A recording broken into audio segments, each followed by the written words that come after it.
Hey everybody, welcome to The Labyrinth, a podcast produced by Virtual Executive Director. My name is Becky Brett, and I'm your host.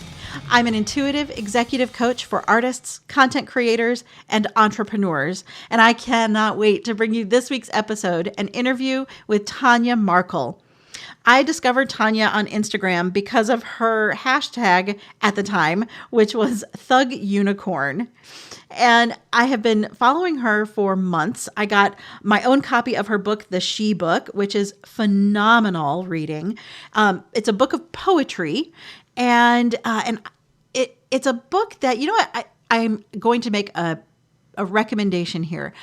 Get this book for the young women in your life, because Tanya is an alchemist at transmuting pain into something beautiful and something usable,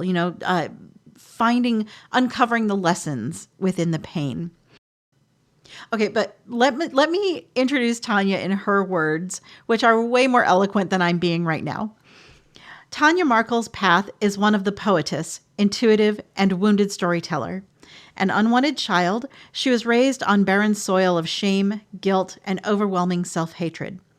From the womb, her inner navigation was tainted from an ancestry of addiction, instability, abuse, and fear.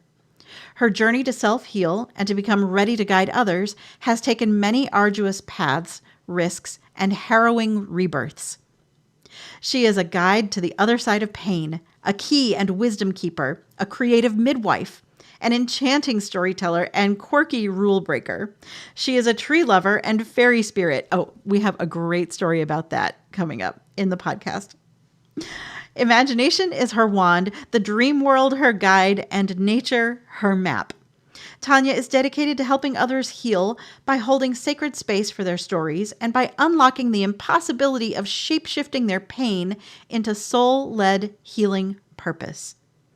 Her medicine beckons the brave curiosity to look within, brings a sense of humor to cracked surfaces, unveils the beauty of hidden authenticity, and conjures the courage to love and accept oneself in this lifetime. Tanya creates with words the unseen world, sensitivity, and vulnerability. Please welcome to the Labyrinth, Tanya Markul. I am here with Tanya Markul. So let me just welcome you into the Labyrinth, Tanya. I enter. Thank you. We enter the Labyrinth. I want to share one of my favorites from here, from the She Book, and this is now volume 1. It is number 7. Sometimes the scariest bridge to burn is the one between you and the person you thought you were. How many of us thought we were one person back in January of 2020? And now here we are. We're recording this on Full Moon Eve, last day of September 2020. Tanya, talk a little bit about who you thought you were.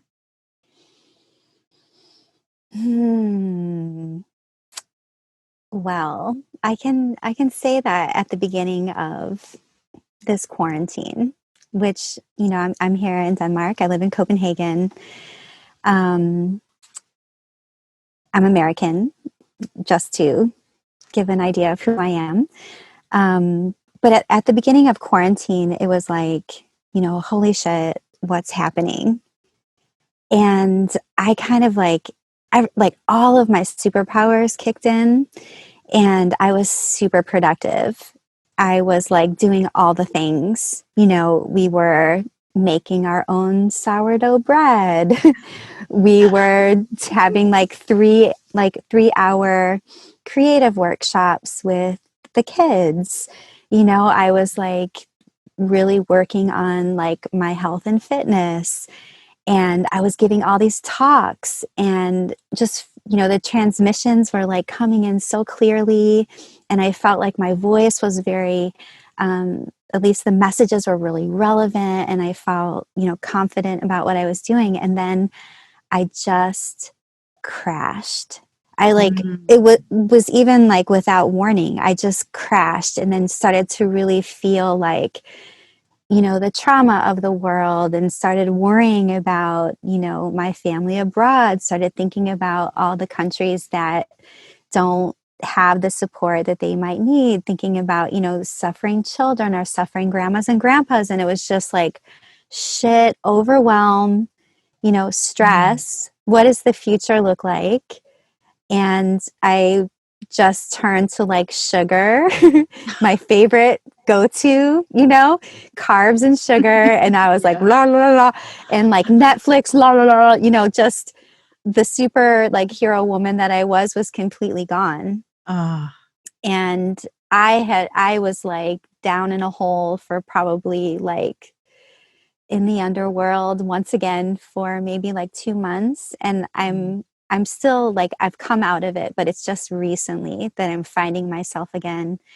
And, you know, there's always this cycle of releasing and receiving. And I think for me this year is also like, it's kind of really hit me that I have two small kids.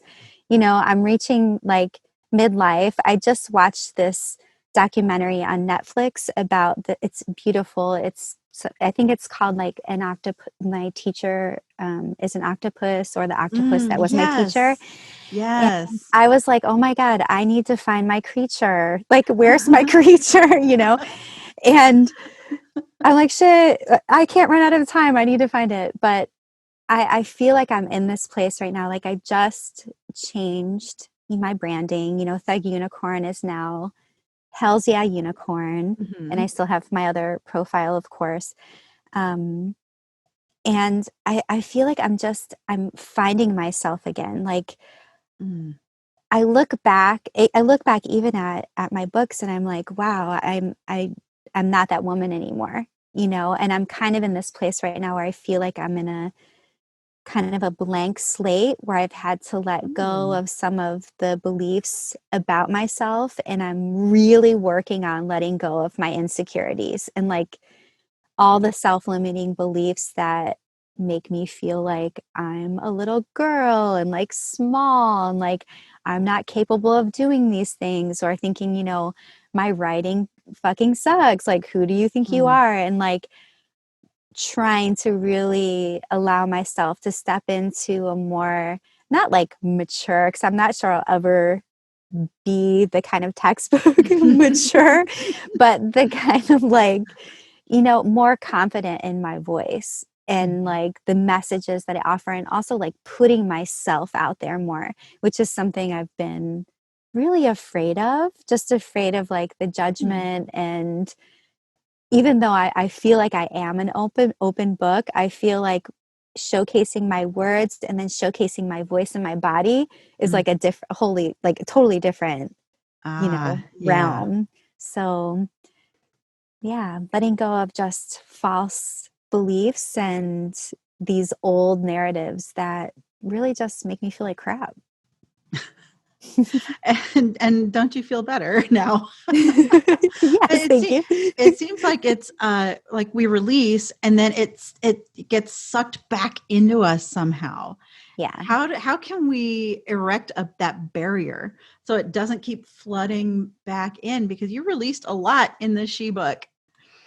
Yes, A definitely. I mean, I know for me, like awareness, being aware of myself, being aware of my internal dialogue for Mm, sure, because I'm the biggest shit talker to myself. mm, And also like treating myself really lovingly. Like self care has always been a really hard thing for me, even though it's always been my thing. I love mm, fitness. I love working out. I love salad. I love broccoli. But those things, like, it's almost like I have found my destructive pattern where I self sabotage. When I start to feel a little more free, I'm like, go grab the box of donuts. That this isn't going to happen. It's just, yeah, making like allowing myself to be aware of these patterns. And then mhm, when I'm there at the crossroads of either like self destruction or something new, it's letting myself like gently go into that something new and not feeling like it's this extreme boring place, but Mm. it's actually energy giving, and it awakens my muse, and it gives me like so much clarity. And that's kind of like the filter, like that is kind of like the, what do you call it, like the door that keeps the other stuff out. Oh And yeah, like a valve yeah, it's almost. like the Like it keeps, valve. yeah. Yeah, exactly, which stops them from coming back Mm. in. So if I'm on top of like my self-care game, then Mhm. it's cool, but it's the moment like they're waiting for me to like fall into the hot lava, to eat me alive. Can you think of a moment where you had that decision to make between between backwards movement and moving forward? Definitely. I mean, I feel it on a daily basis. Oh. Yeah. I mean, I someone asked me the other day to describe myself, and I was like, okay, yes. I'm a writer, and I am a very insecure person in the way that, I guess comes along with being a writer and an artist, at least that's what I'm told. And on top of that, I'm also like Eve Ensler's book, I'm a extremely emotional creature, Mm. and I'm like hyper sensitive. So I'm constantly feeling that I'm making that decision throughout the day with everything that I do. What the next thing on my to-do list is, how am I going to approach it? Am I going to approach it with what kind of, mental attitude, what kind of energy am I bringing to it? And I feel like I haven't mastered yet. And maybe it's not even about that. It's just making the most nourishing choice every time, and like loving myself enough to do that. Mm. So, I love that. That it's not an absolute. It's even no. just a matter of degrees. Yeah. Excuse me. A matter of degrees. Like, what is the most nourishing choice right now in this moment? And being self aware enough to know that that's the choice to make. Yes, definitely. And like also for me is like knowing that when I do fuck up, when I don't make the right choice, that I don't have to punish myself for it. Mm. I don't have to deprive myself of the nourishment for the next, 24 hours just because I made one wrong turn. Like, it's Uh-huh. okay to fuck up. It's okay to not be perfect, you know? Yeah. Well, it's like, so if you think of the path of a labyrinth, there's a lot of twists and turns, and you keep Mm-hmm. passing by the same kind of place, just heading in a different direction. Mm-hmm. But it all still leads to the center, where once you've released what's not serving you anymore, you have an opportunity to fill yourself back up with something supportive, nourishing, helpful.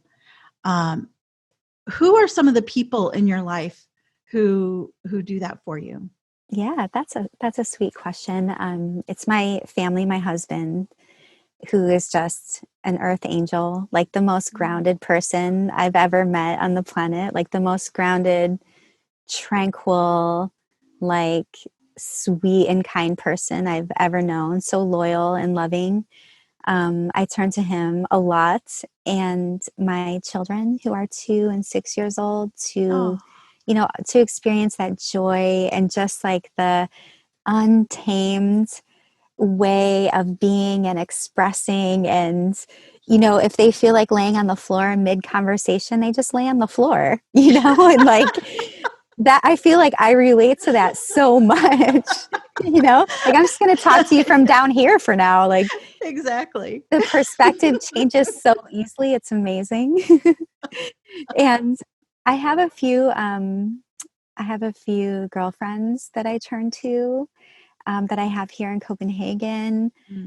One in particular, she's my homegirl. She knows who she is. And I also turn to nature, like my tree friends, and we live across the street from a park. And I have my favorite trees that I say hello to every day, and the water, and yeah, Is there this is sort of a personal question from me to you.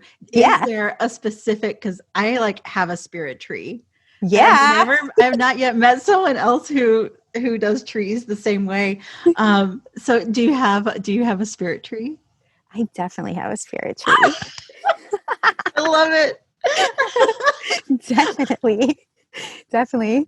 I definitely do. And like, well, last year I had this like, okay, I'll tell you two short little stories. Okay, Okay. great. I had this one tree. Okay, I've never shared this before, and it is a little bit personal, but let's go for it. There's this, Let's. yeah, let's go for it. There's this beautiful little park here in Copenhagen, and it had this like gigantic old like oak tree. I mean, it was so wide. It was like just the widest, biggest, most beautiful tree, and I swear it seduced me.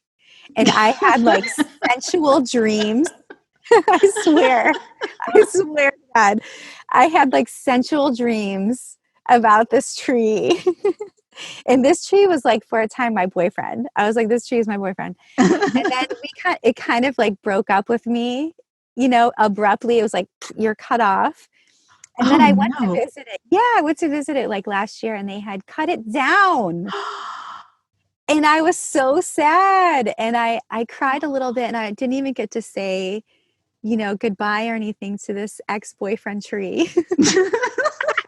that I had. But that was like one. I can't believe you're getting this out of me, Becky. I have a Okay. way. I have a Yes, way. you do. Yes, you do. And so last year I really developed this like friendship with this willow tree that is Mm, across the street from me at this park. And I mean, it was just magical. The willow trees are just so full of spirit and full of wisdom, and they're grounded yet they love water. They have this beautiful relationship with water. mhm.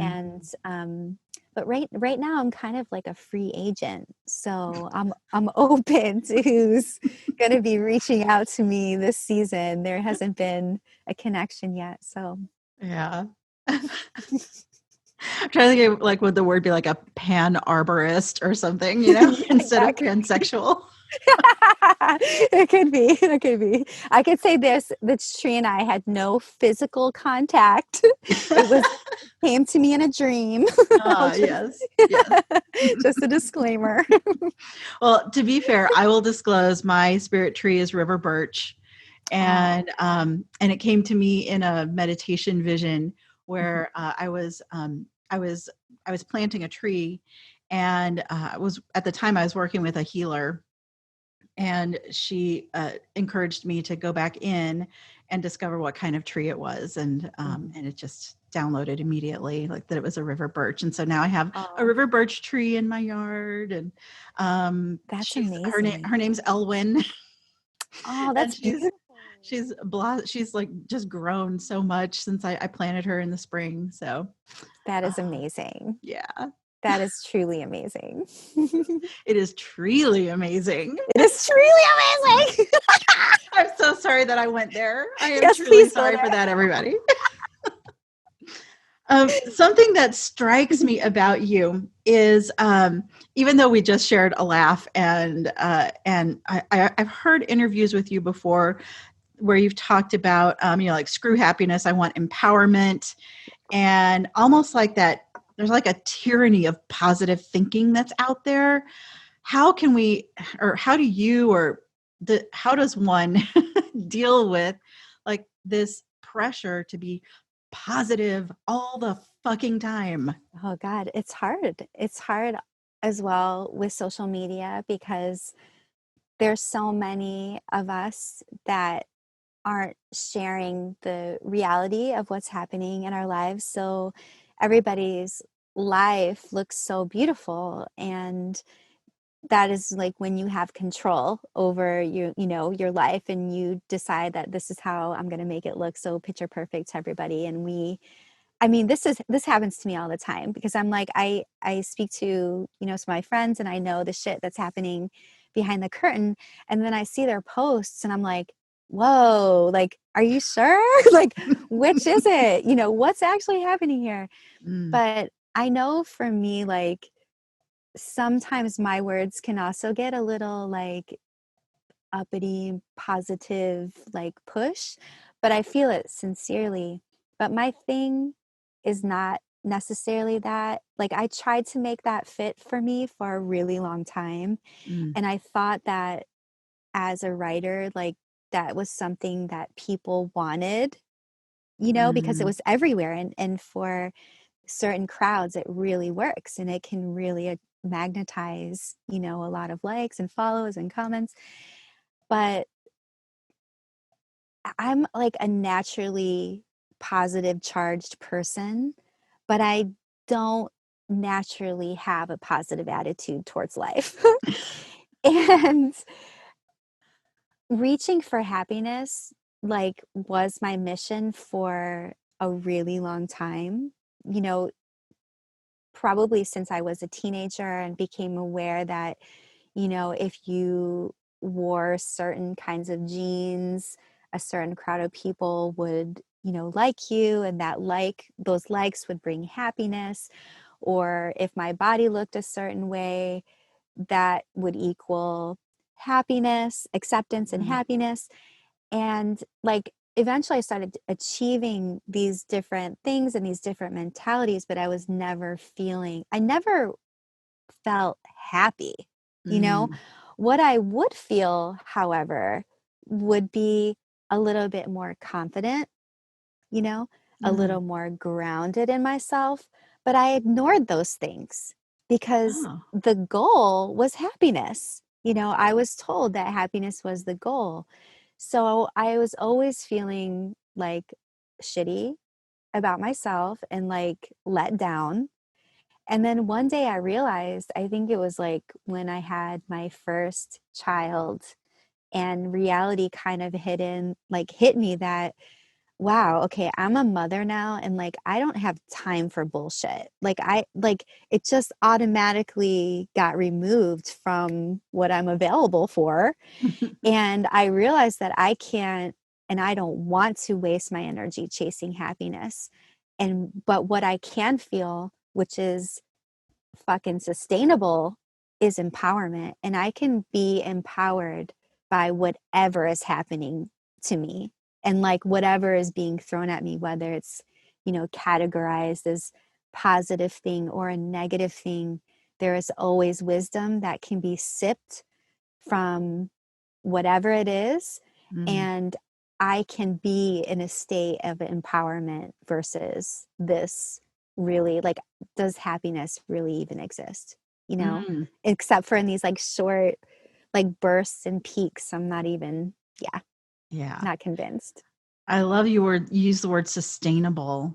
That yeah, chasing happiness feels so fleeting and temporary. And what if we replaced happiness with confidence, with feeling grounded, with feeling Yeah. connected?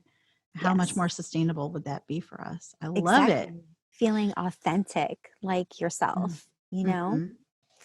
yeah. What is authenticity to you? Authenticity. I mean, I also feel like authenticity is something I feel that changes, in the seasons, in the cycles of who we are. Mm, But authenticity to me is like feeling anchored in myself. It's feeling connected with my body, you know, being aware of what is around me and not feeling like I have to alter myself to make the space or the life around me more comfortable, you know?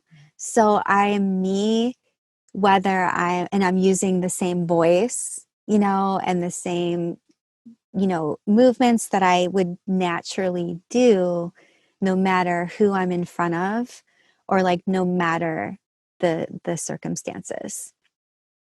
I love it. Yes, and it feels true, and it's not something that is good, it's something that is true to me. Yeah. Let's not put a judgment on it. Yeah. Good or bad or whatever it might be. It just is. It is what it is. And I think the more we can be ourselves, well, the more confident, the more grounded, the more connected. Yes, and I think that it's also like authenticity, which is like this practice of self-acceptance. This is just who I am. We live a long life.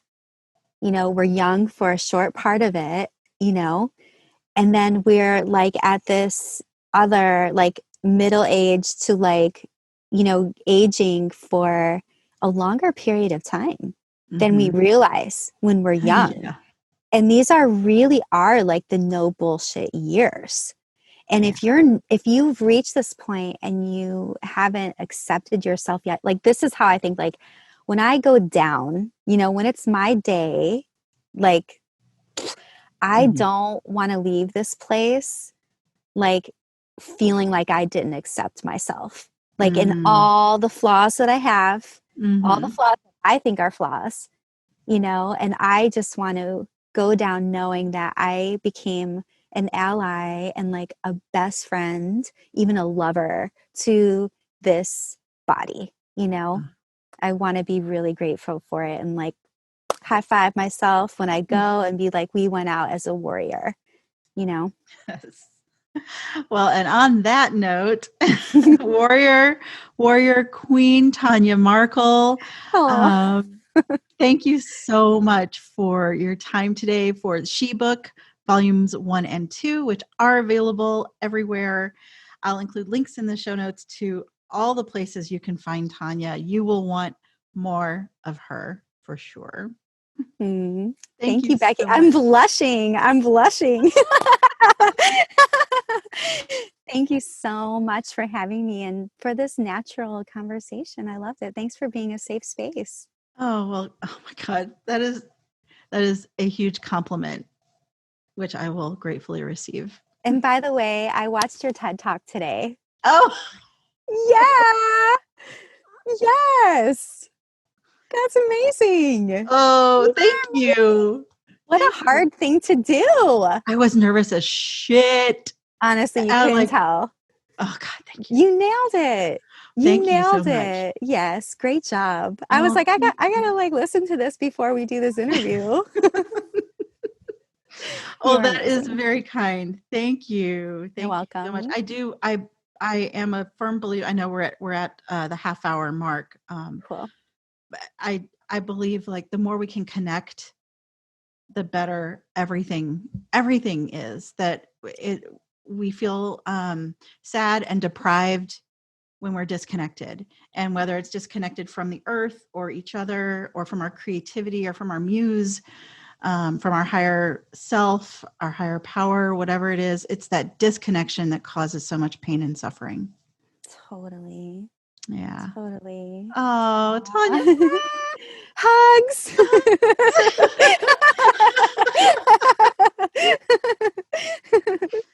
Amazing. So much for your time today. It's been several weeks in the making, so I appreciate it so much. I'm so excited to keep in touch with you. Definitely stay close. Yes. We'll chat again soon. I hope so. Bye-bye. Okay. Bye, dear. Bye. Thank you again, Tanya, and thank you everybody for listening. If you enjoyed this podcast, please be sure to subscribe, leave a review, and share it with a friend. If you don't already, follow me on Instagram at beckybrett.live for daily inspiration, information, and support. And like I said at the beginning, if you're looking for a coach, the link to my application is in the show notes. I can't wait to hear from you. Enjoy the journey, everyone. And remember, you can lose yourself in a maze, but you can find yourself in a labyrinth.